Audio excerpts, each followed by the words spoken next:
ಅಚ್ಚೇವು ಕನ್ನಡದ ದೀಪ, ಕರುನಾಡ ದೀಪ, ಸಿರಿನುಡಿಯ ದೀಪ, ಒಲವೇ ಕರುನಾಡ ದೀಪ, ಸಿರಿನುಡಿಯ ದೀಪ.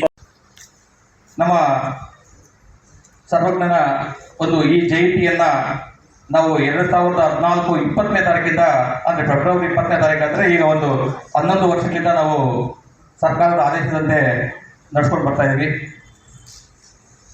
ಮೊದಲಿಗೆ ನಮ್ಮ ಸಮಾಜದ ಬಗ್ಗೆ ಹೇಳ್ಬೇಕಂದ್ರೆ ಕರ್ನಾಟಕದಲ್ಲಿ ಸುಮಾರು ನಾವು 10 ಲಕ್ಷಕ್ಕೂ ಮೇಲೆ ಇದ್ದೀವಿ. ಆದರೆ ಯಾಕೋ ಸರ್ಕಾರ ಕೇವಲ 5 ಲಕ್ಷಕ್ಕೆ ತೋರಿಸಿ ಸೀಮಿತ ಮಾಡಿದರೆ ಇದನ್ನು ನಾವು ಖಂಡಿಸ್ತಾ ಇದ್ದೀವಿ. ಯಾಕಂದರೆ ಕೆಲವೊಂದು ಕಡೆ ನಮ್ಮ ಕುಮಾರನ್ನ ಮಂಗಳೂರು ಕಡೆ ಕುಲಾಲ ಮೂಲ್ಯರು ಅಂತ ಕರೀತಾರೆ. ಅದೇ ರೀತಿ ಮತ್ತೆ ಇನ್ನು ಕರಾವಳಿಯಿಂದ ಮೇಲೆ ಹೋದ್ರೆ ಅಂದರೆ ಈ ಕಾರವಾರ ಕಡೆ ಹೋದ್ರೆ ಎಲ್ಲ ಗುಲ್ಲಗ ಅಂತ ಕರೀತಾರೆ. ಇನ್ನು ಈ ಗುಲ್ಬರ್ಗ ಮತ್ತೆ ರಾಯಚೂರು ಮತ್ತೆ ಈ ಉತ್ತರ ಕರ್ನಾಟಕದ ಕಡೆ ಹೋದ್ರೆ ಸಾಮಾನ್ಯವಾಗಿ ಅವ್ರೇನಂದ್ರೆ ಲಿಂಗಾಯತ ಕುಂಬಾರ ಅಂತೆಲ್ಲ ಅವ್ರು ಲಿಂಗಾಯತ ಬಿಡ್ತಾರೆ. ಆದರೆ ನಾವು ಒಂದು 9 ವರ್ಷಕ್ಕೆ ಕೆಳಗಡೆ ನಾವು ಸರ್ವೆ ಮಾಡಿದಾಗ ಸುಮಾರು 11.5 ಲಕ್ಷ ಬಂದಿತ್ತು ನಮ್ಮದು ಜನಸಂಖ್ಯೆ. ಆದರೆ ಈಗ ಹೇಗೆ 5 ಲಕ್ಷ ಬಂತಂದ್ರೆ ನಾವೆಲ್ಲ ನಂಬಕ್ಕೆ ಅಸಾಧ್ಯ. ನಾವು ಇದನ್ನ ಈ ಒಂದು ಸರ್ವೆನ ನಾವು ಕಡಖಂಡಿಸ್ತಾ ಇದ್ದೀವಿ. ಕುಂಬಾರ ಅಂದ್ರೆ ಮೈಕ್ರೋಸ್ಕೋಪಿಕ್ ಅತಿ ಹಿಂದುಳಿದ ಜಾತಿಗಳಲ್ಲಿ ಅತಿ ಸೂಕ್ಷ್ಮವಾದಂಥ ಒಂದು ನಮ್ಮ ಒಂದು ಸಮಾಜ. ರಾಜಕೀಯವಾಗಿ ಪ್ರೊಫೆಸರ್ ಲಕ್ಷ್ಮೇಶ್ವರ ಅವರವರು ಒಬ್ಬರು ಮಾಜಿ ಮಂತ್ರಿಗಳು ಹಾಗೂ ಶಾಸಕರಾಗಿದ್ದರು. ಅದು ಬಿಟ್ಟ ಮೇಲೆ ನಮ್ಮ ಒಂದು ಸಮಾಜದಲ್ಲಿ ಯಾವುದೇ ವ್ಯಕ್ತಿಗೂ ಸಹ ಒಂದು ನಾಮಿನೇಟೆಡ್ MLC ಪದವಿಗೆ ಸಹ ಕೊಟ್ಟಿಲ್ಲ. ಅಥವಾ ಯಾವುದಾದ್ರೂ ಬೋರ್ಡ್ಗೆ ಚೇರ್ಮನ್ ಮಾಡ್ತಾರೆ, ಬಟ್ ಆ ಬೋರ್ಡ್ಗೆ ನಮ್ಮ KV ಶ್ರೀನಿವಾಸ ಅವರು ಮಾಡಿದ್ರು, ಬಟ್ ಅದು ವೆರಿ ನೋ ಯೂಸ್. ಅದಕ್ಕೆ ಫಂಡ್ ಇಲ್ಲ, ಏನಿಲ್ಲ, ಸುಮ್ಮನೆ ಒಂದು ಚೇರ್ ಕೊಟ್ಟಿದ್ರು, ಕೂರಿಸಿದ್ರು ಅಷ್ಟೇ. ಅದರಿಂದ ಯಾವುದೇ ಒಬ್ಬ ಕುಂಬಾರ್ಗೆ ಕರ್ನಾಟಕದಲ್ಲಿ ಒಂದು ಪೈಸೆಯಷ್ಟು ಸಹ ಯೂಸ್ ಆಗಿಲ್ಲ. ಆಯ್ತು ಸರ್. ಸರ್ವಜ್ಞ ಮತ್ತೊಮ್ಮೆ ಹುಟ್ಟಿ ಬಾ ದೂರದ ಅವತರಿಸಿ ಮನೆ ಮನೆಯ ಮಾತಾಗಿ ಕನ್ನಡದ ಜ್ಯೋತಿ ನೀನಾದೆ, ಕನ್ನಡದ ಜ್ಯೋತಿ ನೀನಾದೆ. ನಿನ್ನ ಮರೆತವರೆಲ್ಲ ಕನ್ನಡಿಗರೇ ಅಲ್ಲ, ನಿನ್ನ ಮರೆತವರೆಲ್ಲ ಕನ್ನಡಿಗರೇ ಅಲ್ಲ, ಕನ್ನಡಿಗರೇ ಅಲ್ಲ. ಸರ್ವಜ್ಞನೆಂಬುವನು ಧರ್ಮದಿಂದಾದವನೇ, ಸರ್ವರುಳು ಒಂದೊಂದು ನುಡಿ ಕಲಿತು. ಕುಂಬಾರರಿಗೆ ಮಾತ್ರ ಅಲ್ಲ, ಈ ಜಗತ್ತಿಗೆ ಸಂದೇಶವನ್ನು ಸಾರಿರ್ತಕ್ಕಂಥ ಮಹಾನ್ ಕವಿ ಸರ್ವಜ್ಞ. ಕೂಡ ಒಮ್ಮೆ ಜೋರು ಚಪ್ಪಾಳೆ ಮೂಲಕ ಸ್ವಾಗತವನ್ನ ಕೋರ್ತೇನೆ. ಧನ್ಯವಾದಗಳು. ಈ ಸರ್ವಜ್ಞ ಜಯಂತಿ ನಾವು ಮಾಡ್ತಾ ಇರೋದು ನಮ್ಮ ಅದೃಷ್ಟ ಅನ್ಬೋದು. ಆದರೆ ನಮ್ಮ ಜನಾಂಗದಲ್ಲಿ ಜನ ಈಚೆ ಬರಬೇಕಂದ್ರೆ ಭಾಳ ಕಷ್ಟ. ಇದು ನಾನು ಹೆಚ್ಚು ಕಮ್ಮಿ 25 ವರ್ಷದಿಂದ ಸರ್ವೆ ಮಾಡಿದ್ದೀವಿ. ಇಡೀ ಕರ್ನಾಟಕ ಪೂರ್ತಿ ಓಡಾಡಿದ್ದೀವಿ. ನಮ್ಮ ಸಮಾಜ ಕಾರ್ಯಕ್ರಮಗಳಿಗೆ ಓಡಾಡಿ ನೋಡಿದ್ದೀವಿ. ಆದರೆ ಕೂಡ ಎಲ್ಲಿ ಕೂಡ ಜನ ಸೇರೋದು ಭಾಳ ಕಷ್ಟ. ಆದರೆ ನಾವೇನು ಅಂದ್ಕೊಂಡಿದ್ದಾರೆ ಇವಾಗ ಗಂಟ ನಾನು ನೋಡಿದ್ದೀನಿ, ಈ ಸರ್ಕಾರಗಳಿಂದ ಎಲ್ಲ ಸರ್ಕಾರಗಳು ಬಂದು ಹೋಗ್ತಾನೆ ಇದ್ದಾವೆ. ಯಾವುದೋ ಒಂದು ಸಹಾಯ ನಮ್ಮ ಸಮಾಜಕ್ಕೆ ಆಗಿಲ್ಲ.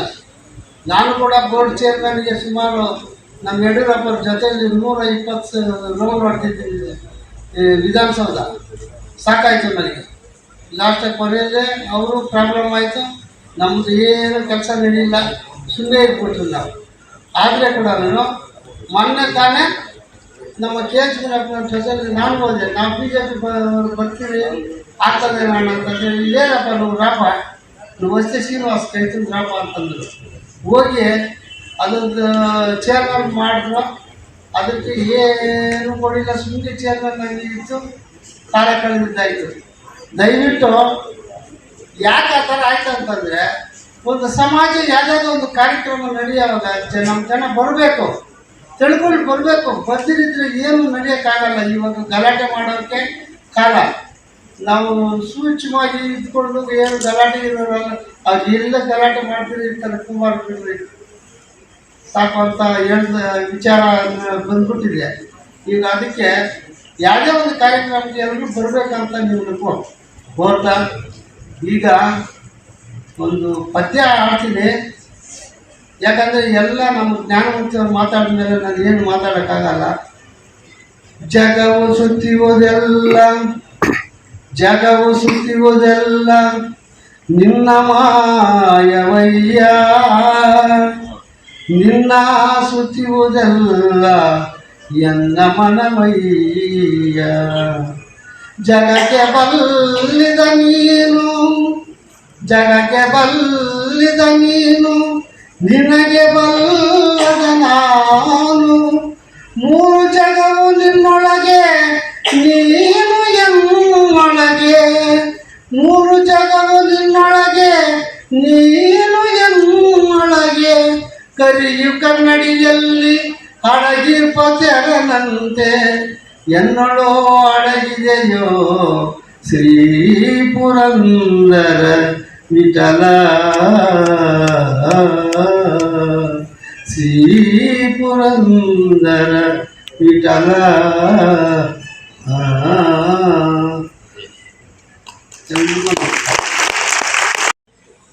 ಎಲ್ಲ ಬಲ್ಲವರೆಲ್ಲ ಬಲ್ಲವರು ಬಹಳಿಲ್ಲ ಬಲ್ಲವನೇ ಬಲ್ಲ ಸರ್ವಜ್ಞ. ಈ ದಿನ ಸರ್ವಜ್ಞ ಜಯಂತಿಯನ್ನು ಜಿಲ್ಲಾಡಳಿತ ಕುಂಬಾರ ಸಂಘದ ವತಿಯಿಂದ ಆಚರಣೆ ಮಾಡ್ತಾ ಇರೋದು ಸ್ವಾಗತಾರ್ಹ. 2014ರಲ್ಲಿ ಬೆಂಗಳೂರಿನಲ್ಲಿ ಮಾತ್ರ ಆಚರಣೆ ಮಾಡಿದ್ರು. ರವೀಂದ್ರ ಕಲಾಕ್ಷೇತ್ರದಲ್ಲಿ ಪ್ರಾರಂಭವಾದಂತಹ 11 ವರ್ಷಗಳಿಂದ ಆಚರಣೆ ಮಾಡ್ಕೊಂಡು ಬರ್ತಾ ಇದ್ದೀವಿ. ಈ ಸರ್ವಜ್ಞ ಅಂತಕ್ಕಂಥದ್ದು 16ನೇ ಶತಮಾನದಲ್ಲಿ ಜನಿಸಿದಂತಹ ಒಬ್ಬ ಮಹಾಪುರುಷ, ಮಹಾಕವಿ. ಆಗಿನ ಕಾಲದಲ್ಲಿ ಈ ಕವಿಗಳಿಗೆ ರಾಜಾಶ್ರಯ ಬೇಕಾಗಿತ್ತು. ಆದರೆ ಈ ಸರ್ವಜ್ಞರಿಗೆ ರಾಜಾಶ್ರಯ ಇಲ್ಲ. ಗಜ ಮನಸ್ಸಿಗೆ ತೋಚಿದ್ದನ್ನು, ಈ ಸಮಾಜದಲ್ಲಿರ್ತಕ್ಕಂತಹ ಅಂಕುಡೊಂಕುಗಳನ್ನು ತಿದ್ದಿದಂತಹ ಕವಿ. ಮೊದಲು ರಾಜಾದಿರಾಜ ಅಂತ ರಾಜಗಳಿಗೆ ಬಿರುಕು ಕೊಡ್ತಾ ಇದ್ರು ಯಾರು? ಈ ಕವಿಗಳು. ಇವರೆಲ್ಲ ನಮಗೆಲ್ಲ ಸಮಾಜದಲ್ಲಿ ಏನೇನು ಅನಿಷ್ಟ ಪದ್ಧತಿಗಳಿದೆ ಅದನ್ನೆಲ್ಲ ಬರೆದಿರ್ತಕ್ಕಂತಹ ಕವಿಗಳು. ಏನೋ ಇವರು ಮಾಸೂರು ಅಂತಕ್ಕಂಥದ್ದು ನಾವು ಹೋಗ್ಬಿಟ್ಟು 3 ದಿವಸ ಅಲ್ಲೇ ಸಂಶೋಧನೆ ಮಾಡಿದ್ದೀವಿ. ನಮ್ಮ ಜ್ಞಾನಮೂರ್ತಿ ಅವರೊಂದು ಹೇಳಿದ್ರು, ಕೆಲವು ಪುಸ್ತಕಗಳಲ್ಲಿ ಬ್ರಾಹ್ಮಣರು ಅಂತ ಕೊಟ್ಟಿದ್ದಾರೆ. ಆದರೆ ಅದು ಏನಾಗಿದೆ ಅಂದರೆ ಬಸವಣ್ಣನ ಅನುಯಾಯಿಗಳು ಕೆಲವು ಕುಂಬಾರರು ಏನಾಗಿದ್ದಾರೆ ಅಂದರೆ ಲಿಂಗಾಯತರಾಗ್ಬಿಟ್ಟಿದ್ದಾರೆ.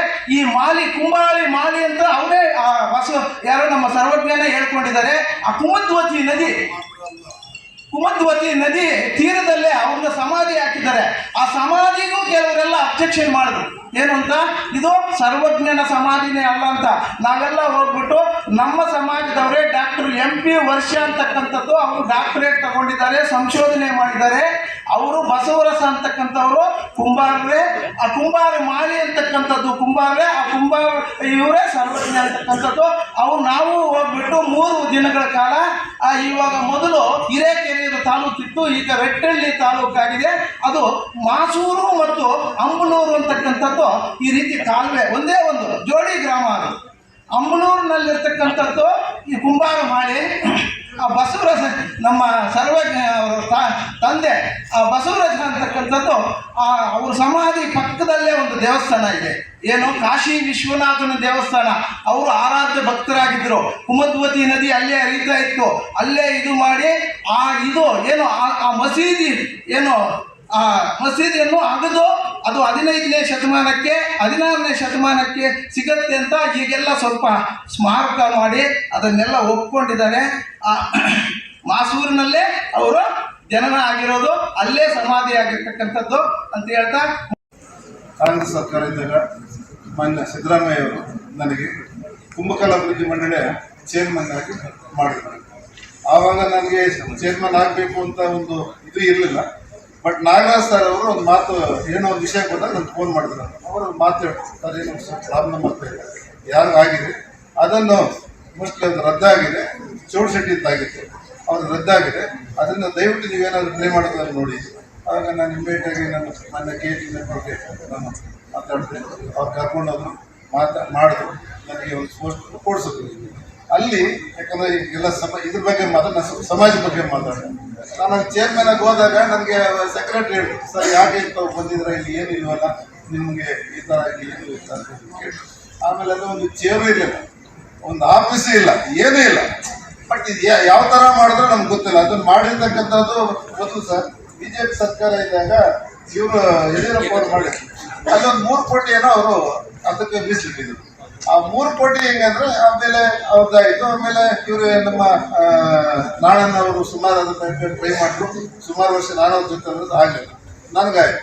ನನಗಾದಾಗ 15 ಕೋಟಿ ರೂಪಾಯಿನ ಸಿದ್ದರಾಮಯ್ಯ ಅವರು ನಮ್ಮ ಜನಾಂಗಕ್ಕೆ ಮೀಸಲಿಟ್ಟು. 15 ಕೋಟಿಯನ್ನು ಮೀಸಲಿಟ್ಟಾಗ 15 ಕೋಟಿನೂ ಬ್ಯಾಕ್ವರ್ಡ್ ಕ್ಲಾಸ್ ದೇವರಾಜ್ ಆ ನಿಗಮಕ್ಕೆ ಮರ್ಜಿ ಆಗಿತ್ತು.